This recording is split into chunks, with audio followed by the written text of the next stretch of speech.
अच्छा जी, ये वीडियो है फॉर मेन ओवर 50 जिनको यूरिन के इश्यूज अगर आ रहे हैं, बार बार रात को यूरिनेशन के लिए उठना पड़ता है, तो ये मोस्ट लाइकली इसकी रीज़न है प्रोस्टेट ग्लैंड का बड़ा होना। मर्दों में ये ग्लैंड होता है जो रिप्रोडक्टिव हेल्थ में इस्तेमाल होता है। इस ग्लैंड की एज के साथ साथ मर्दों में बड़ा होना काइंड ऑफ नॉर्मल समझा जाता है।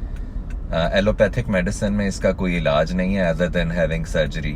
तो अगर आप सर्जरी अवॉइड करना चाहते हैं तो उसकी एक ऑप्शन ये है कि आप होम्योपैथिक दवाइयाँ चंद एक हैं वो ले सकते हैं और वो इस ग्लैंड को रिड्यूस कर देंगी, इसका साइज नॉर्मल, ताकि आपको ये जो बार बार यूरिनेशन के लिए रात को उठना पड़ता है और अर्जेंसी है और इस टाइप की चीज़ें, इन सब को वो दवाइयाँ एड्रेस कर लेती हैं।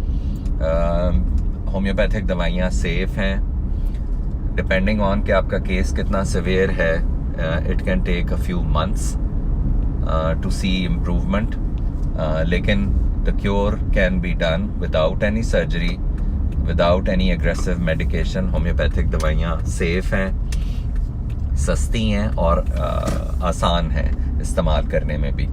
तो अगर आप प्रोस्टेट हेल्थ के बारे में कंसर्न्ड हैं और प्रोस्टेट हेल्थ को इम्प्रूव करना चाहते हैं तो होम्योपैथिक दवाइयाँ हैं चंद एक जो आप ले सकते हैं, जिनमें एक है जिसका नाम है सैबल सेरालूटम, दूसरी है सल्फर, तीसरी है थूजा।